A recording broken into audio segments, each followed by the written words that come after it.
Oi, turma! Hoje a nossa atividade é muito importante no livro de arte, tá bom? Então vamos fazer, porque essa atividade que nós vamos fazer aqui no livro de arte vai valer nota para produção de texto e arte, combinado? Então prestem bastante atenção no que vocês vão ter que fazer, tá certo?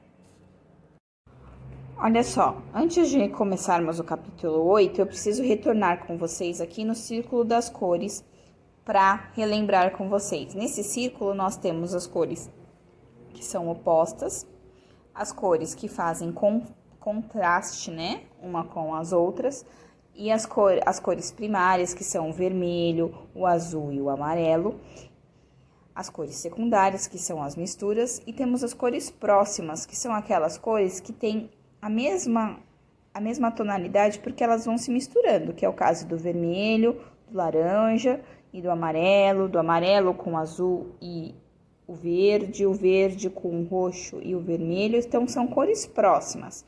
E é isso que nós vamos ver agora no capítulo 8, tá certo?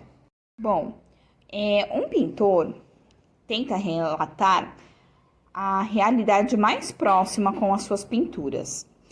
E para isso ele combina as cores para trazer mais próximo da realidade. Olha só, essa pintura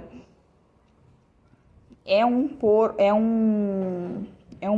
dia ensolarado. Então ele combina as cores. Olha só, aqui tem o amarelo com o vermelho e o laranja. Aí aqui, ó, do amarelo vai indo pro azul, pro verdinho.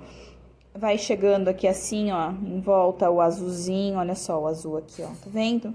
Então, vai se misturando, ó, do amarelo ele foi para o vermelho, para o laranja.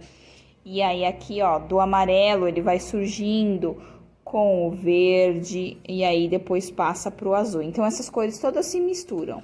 Olha só, mais de pertinho, aqui perto do sol, tem essa ideia de ensolarado, com as cores fortes, com as cores quentes, que são o vermelho, o laranja e o amarelo. E aqui, ó, são as cores mais frias, que dá a ideia do riozinho, que ele já vai misturando, vai pegando no amarelo, aí vai surgindo o verde e o azul. Ele combinou as cores, o que deu um equilíbrio maior nessa imagem. Além das pinturas, as coisas se combinam em outras áreas da arte, como no caso dos instrumentos musicais.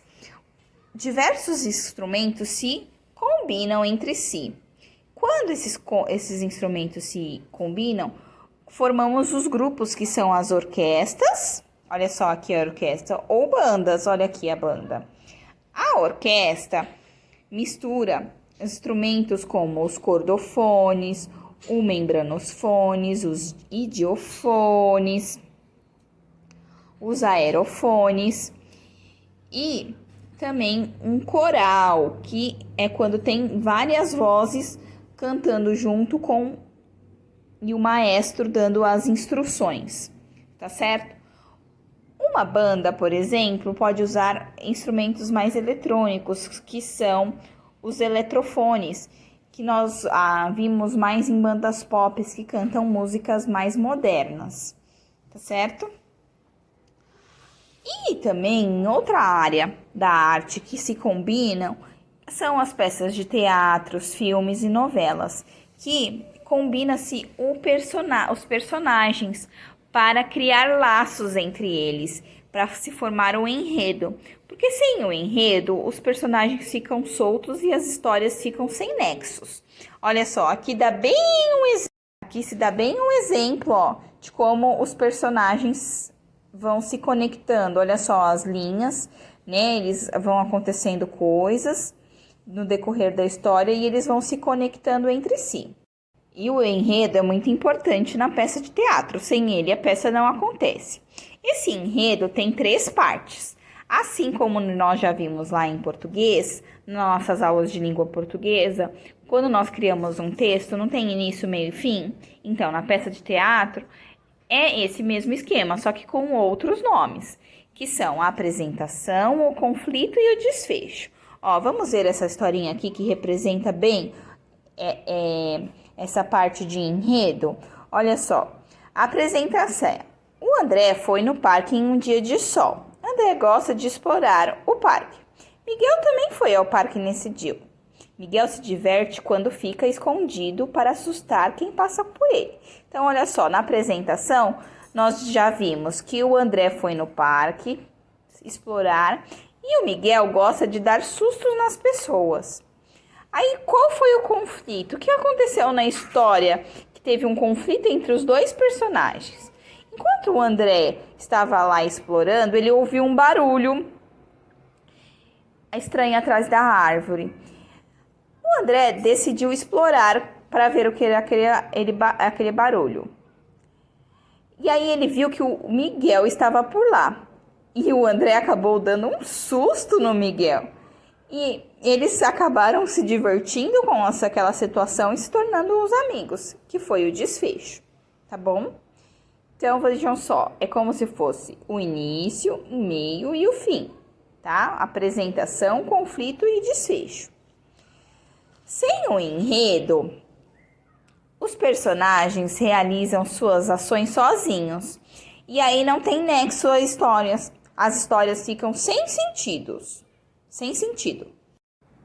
E agora nós vamos fazer a nossa atividade na página 53. O que vocês vão fazer aqui? Lembrando que essa atividade vai valer nota. Na nota de produção de texto e na nota de arte, tá bom? Então, façam direitinho porque vocês vão ganhar nota nas duas matérias. O que vocês vão fazer aqui? Vocês vão escolher 3 personagens e circular eles. Quem vocês escolherem, vocês vão circular. Antes disso, pensem para criar a história. Usem a imaginação de vocês. Depois que vocês circularam, vocês aqui nas linhas de baixo, vocês vão escrever o nome desse personagem, quem eles são, o que eles fazem, certo? Por exemplo, eu vou escolher a astronauta, essa menininha que está com a câmera e o cachorrinho. Eu vou escolher esses 3. Eu vou escrever aqui, ó, Lígia, o nome dessa moça astronauta. Lígia irá fazer uma viagem ao espaço. Maria adora filmar e acabou de ganhar uma câmera de presente do seu papai e da sua mamãe.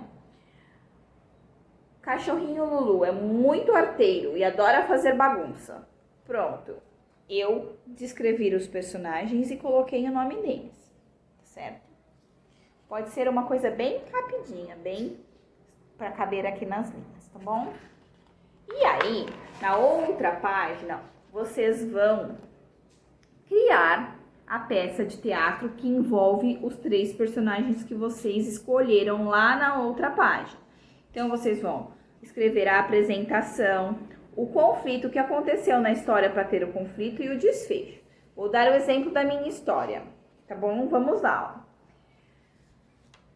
Lígia é mãe da Maria.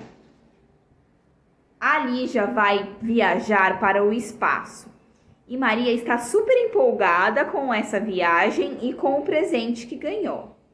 Maria decide gravar um vídeo da sua mãe contando a experiência de ir para o espaço, certo? Fiz a apresentação, o conflito. Durante a gravação, o cachorrinho da família, o Lulu, apareceu e fez a maior bagunça, derrubou o capacete da mamãe da Maria e acabou ficando preso no capacete. E foi uma maior confusão. Elas tentavam tirar o capacete e o Lulu ficou desesperado até que se conseguiu tirar. Ó, agora eu vou pro desfecho. O capacete saiu da cabeça do Lulu e a Mariazinha e a Lígia acabou dando muita risada da história. Pronto, eu criei a minha historinha, criei a minha peça. Fácil, não é? Então, vocês vão dividir a historinha de vocês, a peça em apresentação, apresentar os personagens, aonde aconteceu, o conflito, o que aconteceu nessa história de interessante e o desfecho, que é o final. Como foi o final dessa história? Como acabou esse conflito? Como se resolveu esse conflito? Na próxima página, como nós não estamos na escola, nós vamos fazer um pouquinho diferente. Depois que vocês criaram a história de vocês, vocês vão fazer um desenho aqui sobre essa história que vocês criaram, tá bom? É fácil, não é, gente? Bem facinho essa atividade. Vocês têm até a terça-feira para postar essa atividade no Clipe Escola valendo nota, tá bom? Para produção de texto e arte. Combinado? Espero lá a atividade de vocês. Beijinhos, tchau, tchau!